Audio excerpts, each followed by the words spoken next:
All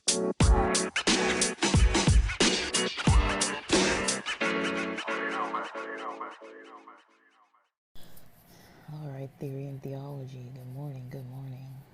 I am getting it together. So let's see. I talked about the Ramadan project, kind of what led me to it. Yesterday, I did listen to a lot of the Quran while driving and while at the gym. Let me see if I can find out how much I listened to. Not for like a bragging reason. I'm not bragging about this. As I said, I don't even know if I'm fully gonna finish this, because the hype from yesterday of a new project has kind of worn down a little bit. Um, I'm not as gung-ho about it after listening to it for so long. I mean, I know it's not supposed to be very, like, how do you say, entertaining, or it's not supposed to, like, hype you up too much. I mean, it is a religious text, but I'm scrolling through my history. I was watching a lot of stuff yesterday. So it looks like I got through, let me see, the intro's like 46 seconds. So Surah 1, Al-Fatiha, and Surah 2, Al-Baqarah. That was like an hour, 51 minutes. And then almost the rest of the next hour. Surah 3, Al-Imran. That's an hour and 3 minutes, but I'm not done with it yet. I have about a third of the way left to finish. So, a couple hours, maybe like 2.5 hours worth of it. I don't know how many surahs there are. I didn't look that up.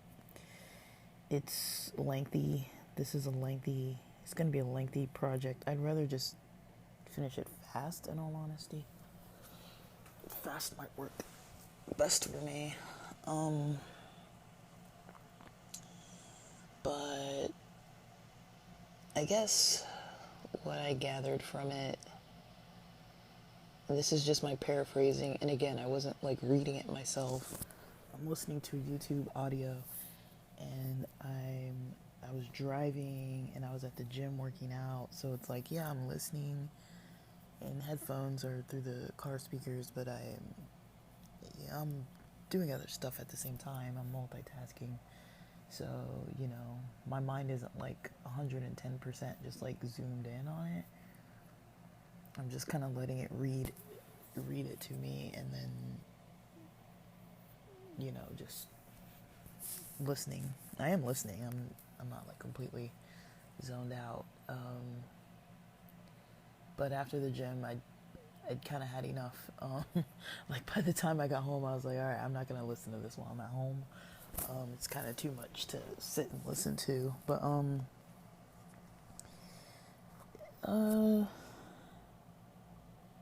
it led me to kind of. I don't think the Quran itself led me to kind of adjust my schedule. I think I've kind of been in a. I do that from time to time, but I kind of just got to that space yesterday. So basically, what I gathered from the Quran is that so far, it talked about God at creation. There was something mentioned about Iblis. I don't know if Iblis is Satan. That kind of about the angels and the fall, and Satan, not uh, being on good terms with God, I kind of thought it was a little bit funny in a way, like just a translation in English that is being read to me on YouTube, it translates saying that basically like the people who don't follow or listen to what the Quran says, they're losers. I just thought that was kind of funny because it's like they're losers. It's like, okay, like I mean I know it doesn't mean it like we say it like kind of slang wise, like oh like you're a loser, but I mean like it was just kind of a funny little thing. I know like I'm not trying to be offensive, like laughing at things, but to me, it's funny. I have a sense of humor. It's not always the most appropriate sense of humor, but to me, that kind of stuff is funny. When it's like, oh, like they're losers. It's like they're missing out. They're losers. But it was just kind of funny to me, and they said it. It said it a couple times, and it was just that to me it was kind of funny. It talked about Moses and Abraham, just kind of general talking about them and the people worshiping the golden calf when Moses was on Mount Sinai, and how the people wanted to eat not the same food all the time, and it's like God saying in the Quran, like, okay, like we've been working with you about this, like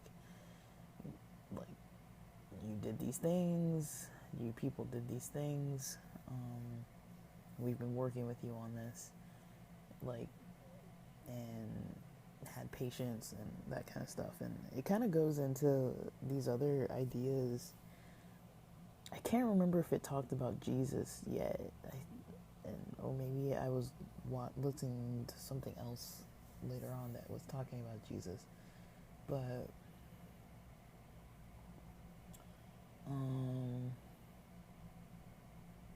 yeah, I think it talked about Jesus prostrating himself or something. Someone else maybe said that about how people say that Jesus was Muslim, or Abraham. Maybe it was Abraham, like the way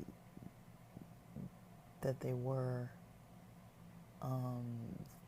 practicing some other kind of thing.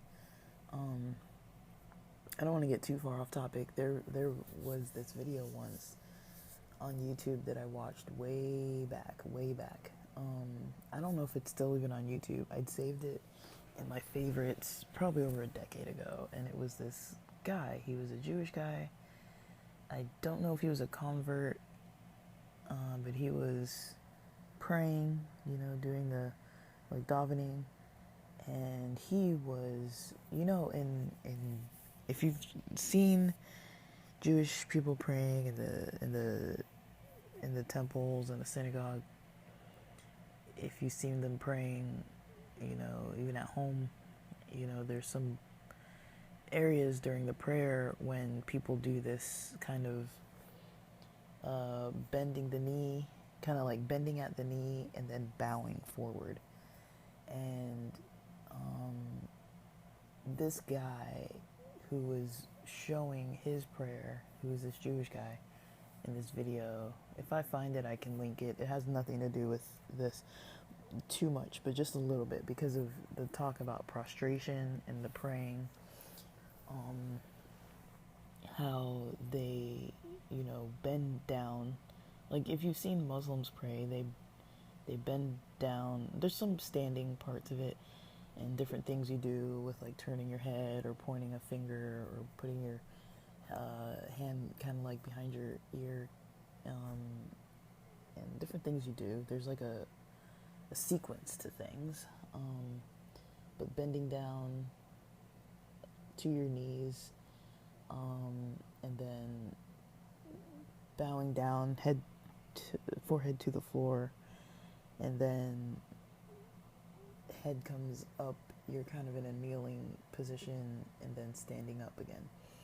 So this Jewish guy that was praying was saying that the reason why in the Jewish prayers they have that bend at the knee and then bow at the waist, like they do that while standing up, that it represents that there was a time where people were bending all the way down, like kneeling to the ground, prostrating, like um, head, forehead to the ground, while bending at the waist during that kneeling position, and then coming back up in a kneeling position again, and then standing up. But you don't really see Jewish people doing that. You just see the bend at the knee, stand up straight, and then bow at the waist. And so I know there were a bunch of comments, there were a bunch of arguments, and I thought that was interesting because I was kind of like, okay, that is interesting. So I do think the Quran has something in there about praying in that way with the bowing and the prostration. And I had a pastor that talked about prostration as well, about another type where people lay all the way flat down, like on their stomach, arms, legs out,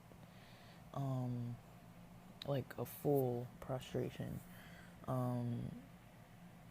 So there's the kind of like, there's different versions. Christians aren't, well, I'd say in churches sometimes you kneel. Maybe in the Catholic Church it's more, there's different times when you're kneeling or whatever, kneeling, standing. I think in Protestant churches it's not so regimented, where it's like you stand here, you bow here, kneel here. Excuse me. It's not completely unheard of, but like if you kneel down when you pray, no one's gonna be like, oh, like that's weird, you know. To do it in a public space, that might be a little, depending where you are, you know, people may or may not understand what's going on. And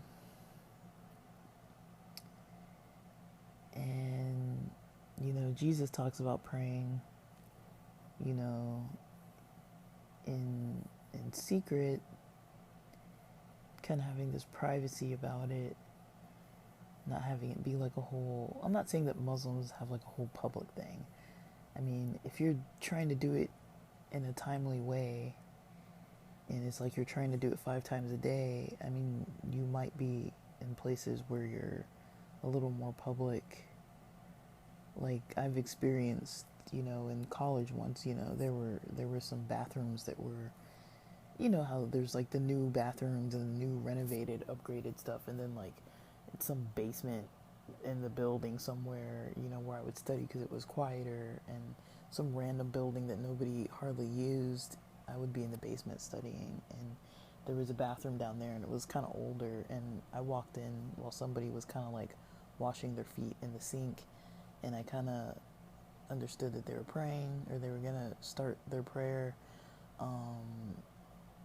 and I assumed, because it was a female wearing like a head scarf, and I kind of wanted to say something, but I was like, I don't want to like interrupt your like prayers, and but I kind of wanted to say like have a good prayer or something, but I was kind of like, also like she's in the middle of something, and I kind of felt like a little bad that I walked in, but it's a public bathroom, for all the students, so it's like but I think she probably picked that one because nobody's hardly ever there. But I'm pretty sure that's what she was doing, unless she was just washing her feet because something got on it or something. But I don't know. Just because of the headscarf, I kind of assumed that's why she was there. So, I mean, the Quran is mostly, it's talking a lot about hell. I'm picking up a lot on that, on the difference between the people who believe and the people who don't. That the people who don't believe are going to be pretty sorry, and they're going to be like, once they see hell, or once they see all these other people not going to hell, they're going to be like mad at the people or want them to come and help them, and it's like at that point it's too late kind of thing.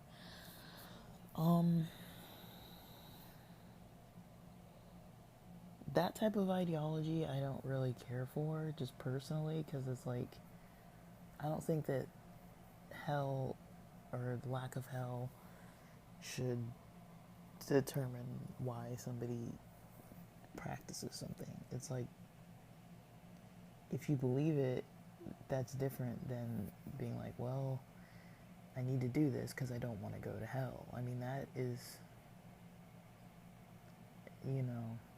it's like I don't want to get punished. I don't want that punishment. It's kind of like if you don't do something that your parents want you to do,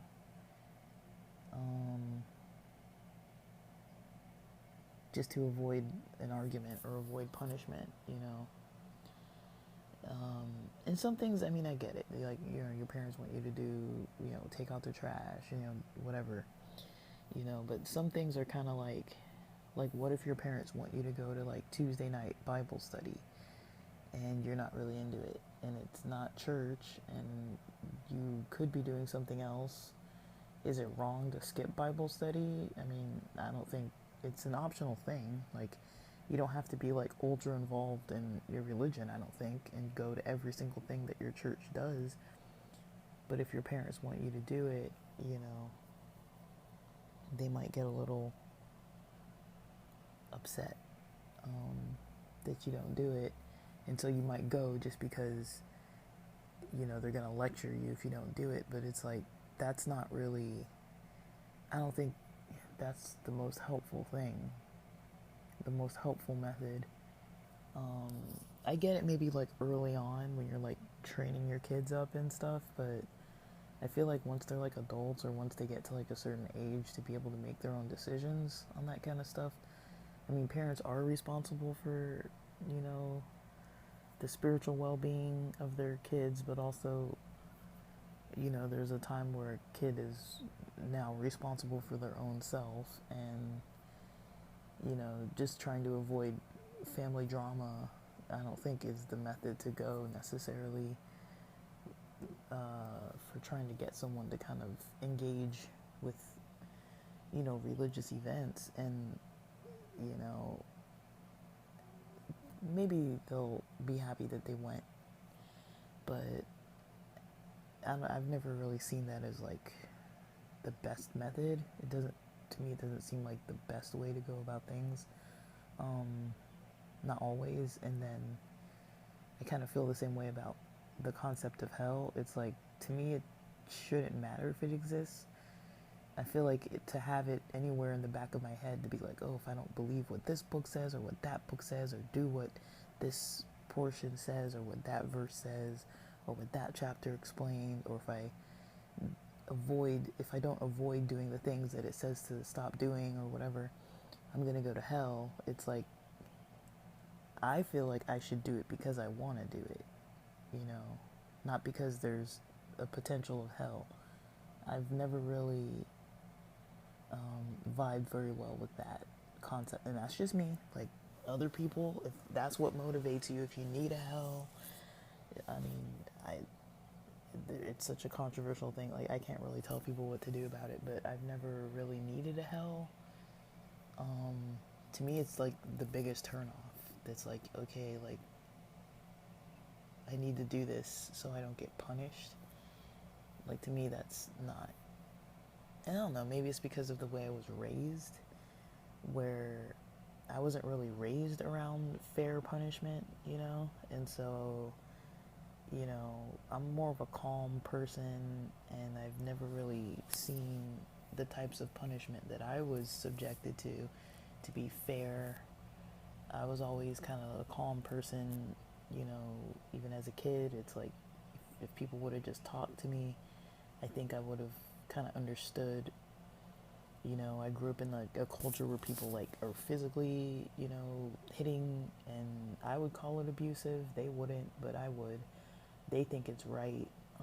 It's a cultural thing, but it's also an anger issue thing. And so, I grew up around quite a few adults that just don't see the difference between, their ego and anger and punishment of kids.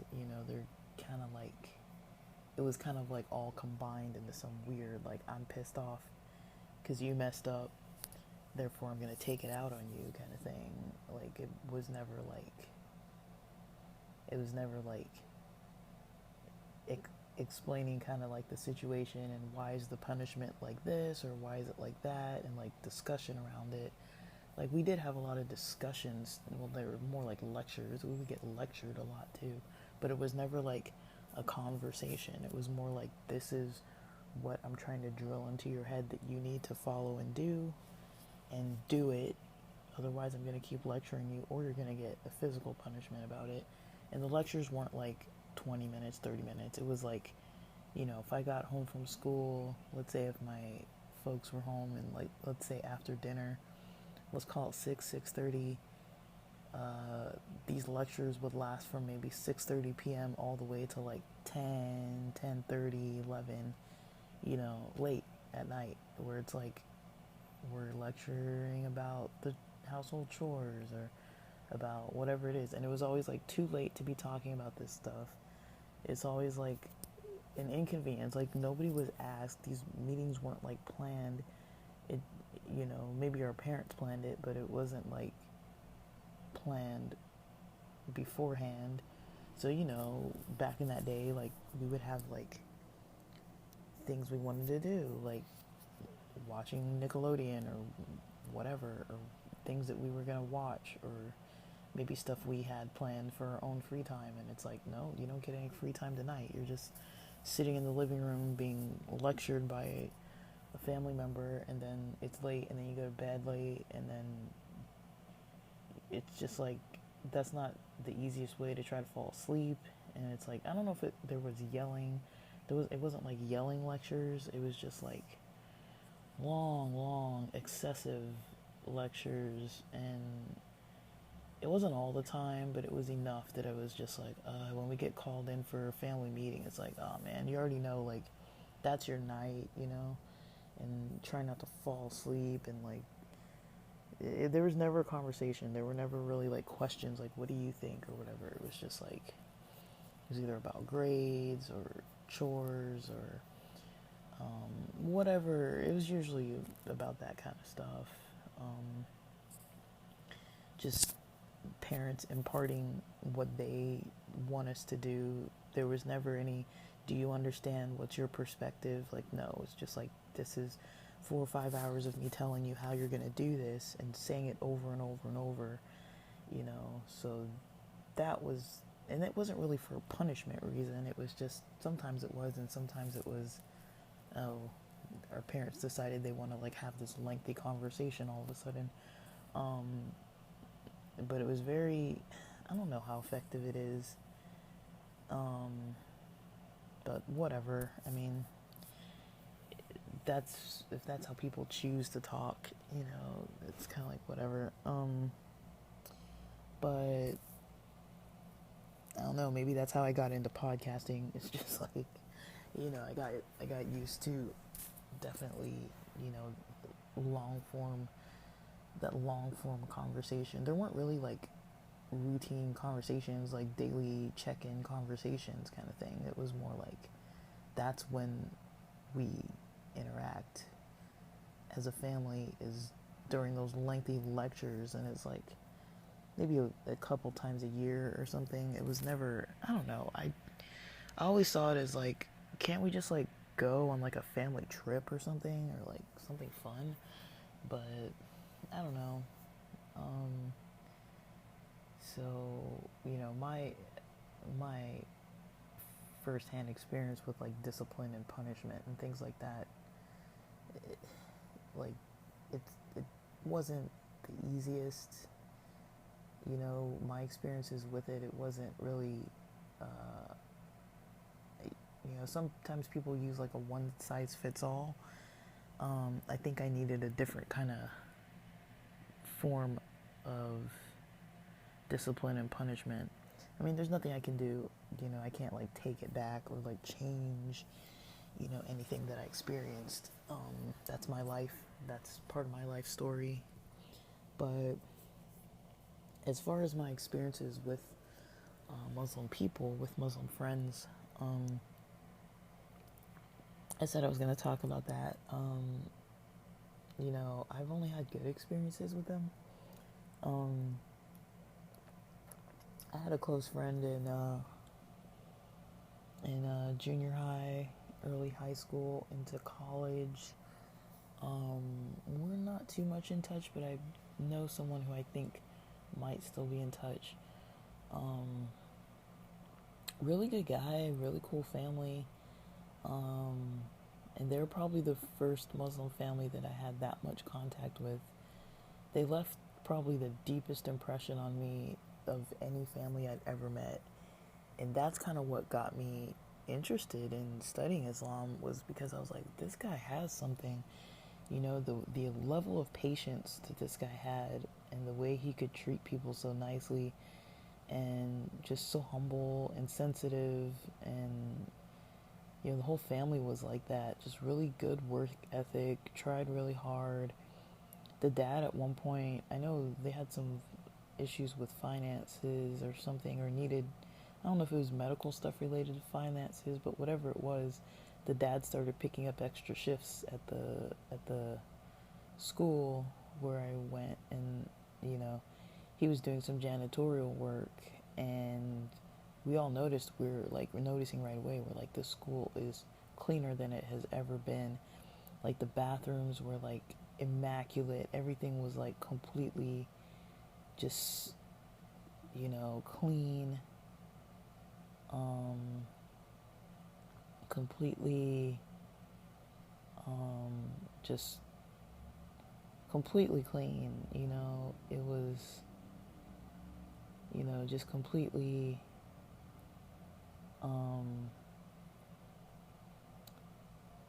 like everywhere was clean.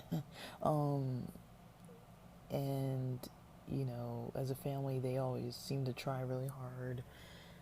Everybody liked them, nobody had issues with them.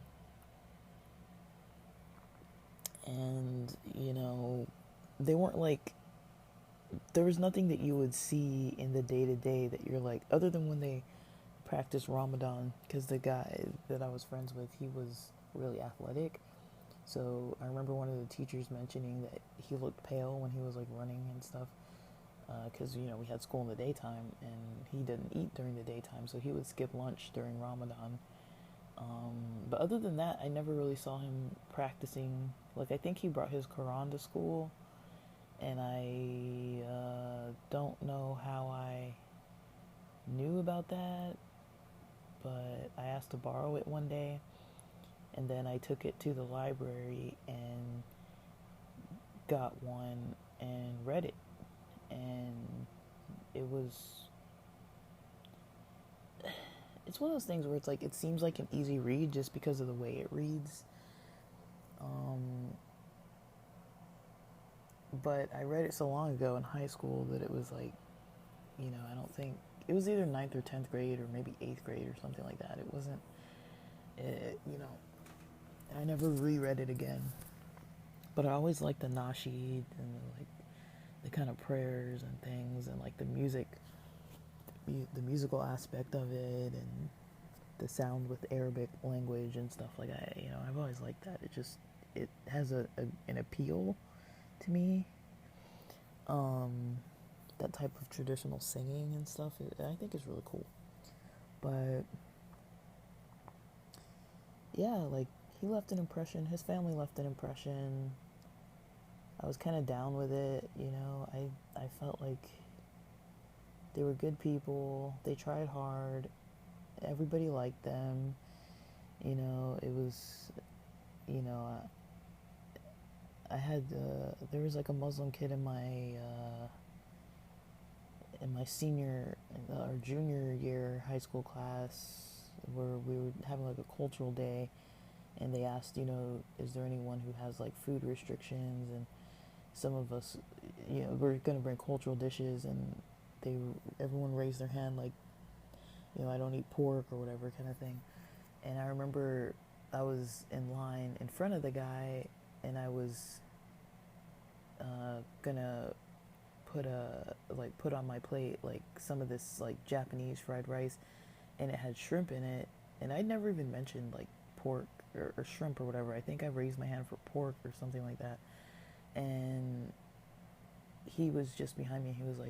He's like, hey, just let you know that has shrimp in it, and I was like, oh, okay, thanks, And so I didn't. I don't think I took any. Because, Adventist culture, you don't really eat shrimp either. I mean, if he wouldn't have said anything, I probably would have eaten it anyways, because it's like, I, I do eat that kind of stuff. Like, but I guess maybe around certain people I don't. Like, I don't know. Culturally, I value the reasoning behind not eating it, but I don't know. It's a personal choice. What you eat is a very personal choice. But yeah, I always had good experiences. Um, just with this, I think it was the self control. Because, like I said, I was raised around, some family members that kind of like to throw their weight around. Like, I need to tell, like, we weren't bad kids. We weren't like running around doing all kinds of craziness. Like, we weren't bad kids. So the amount of the punishment that I experienced and witnessed, I don't think was really warranted. Maybe we weren't bad kids because we grew up in a high level punishment household, so maybe that did sway us to not be bad. I don't know. Maybe it worked. We didn't end up in jail. We didn't end up, getting in any kind of legal trouble. I mean, there were things that we could have possibly gotten in trouble for, but we were fine. But it definitely leaves scars. There's trauma from that, and like just kind of just like whatever, got to deal with it. It's possible to deal with it.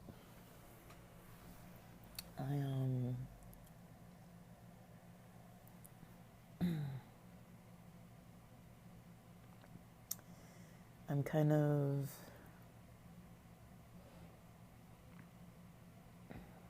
I'm pretty flexible, I'd say, when it comes to those types of topics. Like I'm not a believer in, certain types of punishment. I mean, I'm also not a believer in not punishing people. I think there needs to be a form of punishment. It's just I was raised in a culture that form of punishment is abuse, either physical or emotional or mental. It was never, it wasn't like all the time, but it was like enough. But I've confronted family members about it in recent years, and they don't see it that way. I still overhear family members on the phone talking about how they think that this person needs to beat their kids, or like or something that they've. I think some family members were talking about some kind of video that they were watching where somebody was pranking somebody or pranking their mom or something, and then the mom like started like spanking them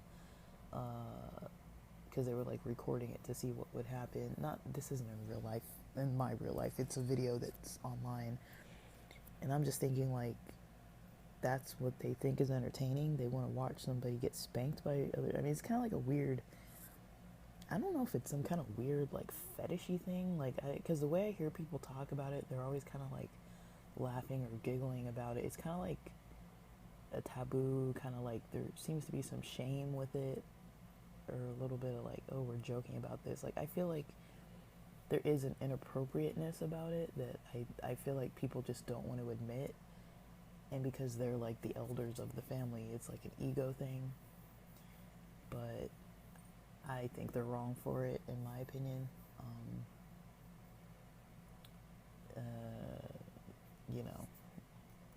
That's just my opinion. We're just gonna disagree on that. So,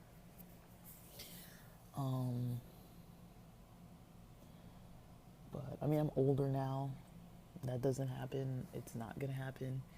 If people act in any way that I'm just kind of like, if it's bordering on any kind of abusive anything, I just leave the room or I just don't talk to them anymore. It's like you don't deserve my energy if you're gonna be treating me bad, because I'm not treating them bad. So it's like, well, if I'm not treating you bad, then don't treat me bad. But I was also raised around a lot of teachers like that, religious leadership kind of teachers. They weren't like clergy, but they were like, they would teach Bible classes. They had like a role, a spiritual role, in like chapel or Bible class or some religion course and all this kind of stuff. And so, we had a teacher that would call himself the troll.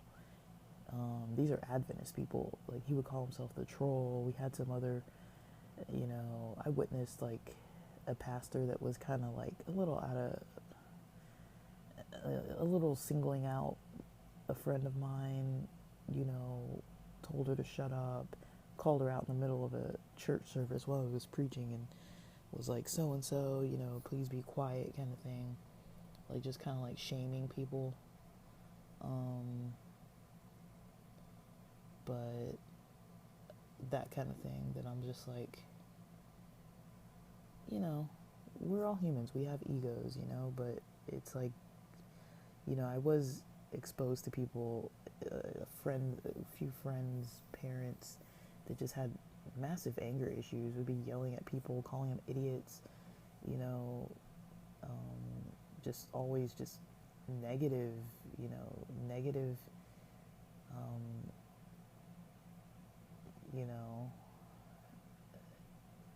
and then seeing like this family of these Muslim people that were just kind, they were just a good example, to everybody. They were really sweet, really nice. They didn't like argue. They weren't sarcastic, or when they were, it was actually like kind of funny. Good sense of humor too. They weren't like uptight or anything. And they did everything that we did. There wasn't anything that they were like, oh, like, because that to me was kind of the funny part. Because like the Adventist realm, people were trying to be so like, to the Adventists, the holiness was like not eating pork or not doing these other things, but the social aspect was like, oh, we can gossip and we can treat each other like trash, or be all like prejudiced and mean, and just act like bratty teenagers. Like, they weren't like that. They were kind of like, when people told secrets, they didn't like gossip about it. They didn't like talk. I've never heard them talking behind anyone's back. We would play sports together. We would rollerblade around town, skate. They would come to church all the time. They would go to Bible studies all the time. They were never talking about their religion unless somebody asked them. They never brought it up. They lived by example, and they left an impression, a positive impression. But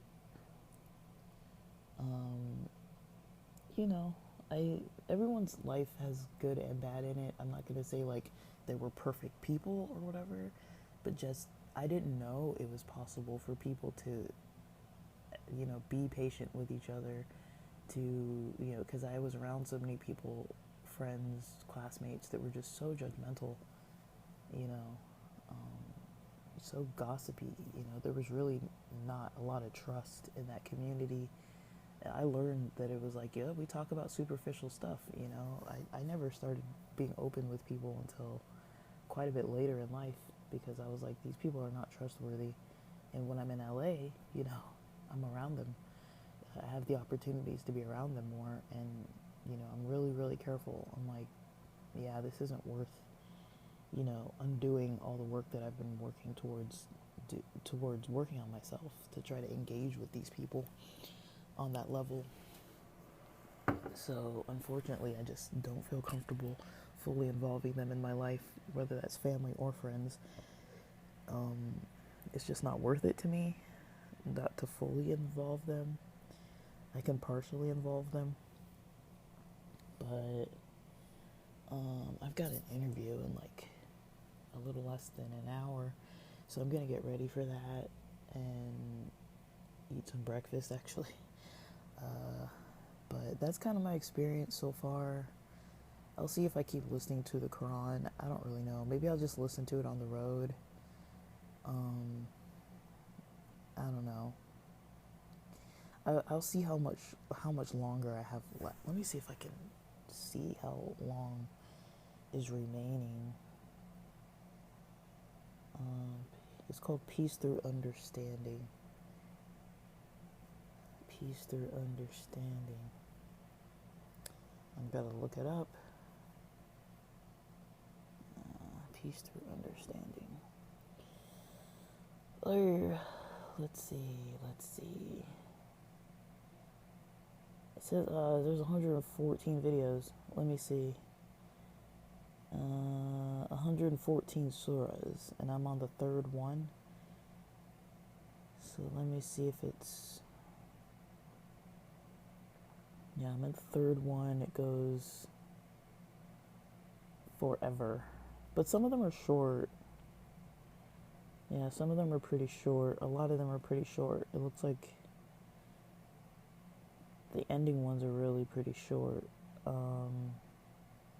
Some of them are just a few minutes. From like about Surah 44, they all get really short. And from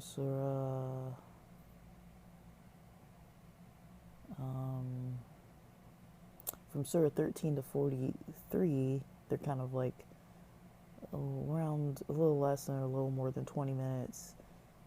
And then the ones kind of like the one I'm finishing, 3, and then from 4 to maybe like 12. Yeah, they're about 30, 40, 50 minutes, an hour or so. So they're going to get shorter, so I might actually be able to finish it, because I was thinking if they're all like over an hour long, that's going to take me forever. But I'll see. Right, I need to move on with my morning, but thanks for listening.